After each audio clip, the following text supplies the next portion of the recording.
Hey everybody, I'm Deb, over 40 weight loss, but you can be any age and be here. So are smoothies making you fat? I think they are. Well, they are, because if you Google, are smoothies making you fat? A bunch of articles come up, and there's all sorts of theories as to why. It's the nut butter, it's the almond milk, it's the protein powder, it's the this, it's the that. Here's why I think smoothies are making you fat. And you don't see this anywhere. And if you do, you see like a little sentence. There's a really good documentary, I think it's called Cooked, on it's like a little 4-part series on Netflix. And I think it's like earth, air, fire, water. It goes into all of the food that we eat and when we started cooking and when we started making bread and all these things. And it's fascinating and really gives you the history of food. He says that in that, just really quick, about blending up food, very quickly. It's like everybody's afraid to come out against smoothies because everybody loves them, I guess.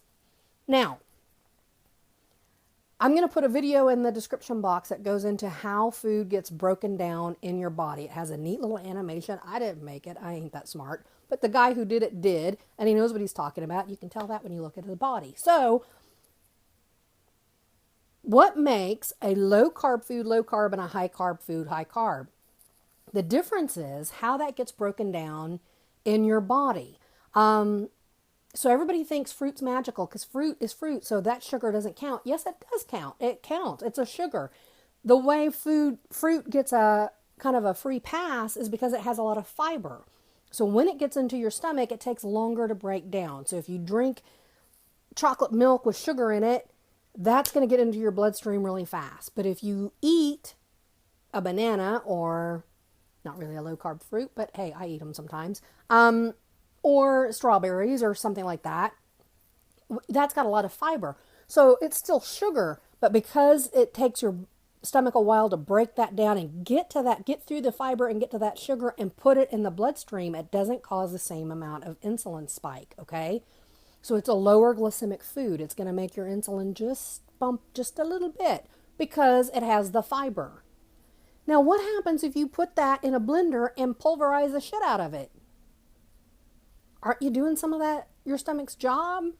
Aren't you making it super quick for it to just access that sugar and pop it in your bloodstream? Isn't that going to cause a higher insulin spike? Why is nobody talking about this? I know this isn't crazy.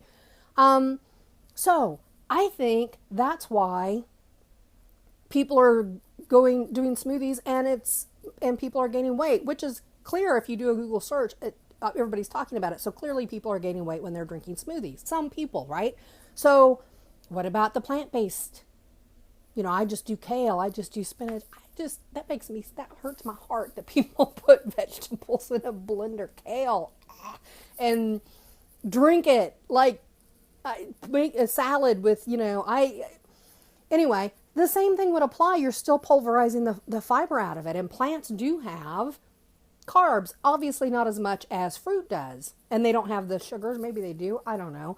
Anyway, you're still doing the same thing. You're doing some of your stomach's job, and you're not letting your body get the benefit of all that intact fiber that it's got to tear apart and work on, okay?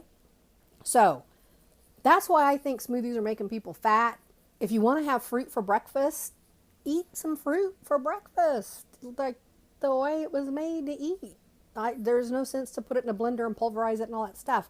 I mean, if you like smoothies and it's a treat for you, if you don't have a weight problem and you drink smoothies, all right, we'll have a good time with that. But if you're struggling with weight, and especially if you figured out you're insulin resistant, I would say everything you eat needs to have as much fiber intact for your body to work on and digest slowly as much as possible. And you don't want to give that process any head start. That's what I think. I can't show you science about the smoothies specifically, but I'm linking in here to a video that shows you exactly what happens when you swallow something down your neck and it hits your stomach. You watch that. It's only 10 minutes. If you want to understand how food works in your body, it's a really good video to watch. And then tell me if this sounds crazy to you, because it doesn't sound crazy to me. Anyway, thank you so much for watching. If you subscribe, I do this every week. Feel free to share this with anybody that you think it might help. And I will be back next week. Thank you so much. Bye-bye.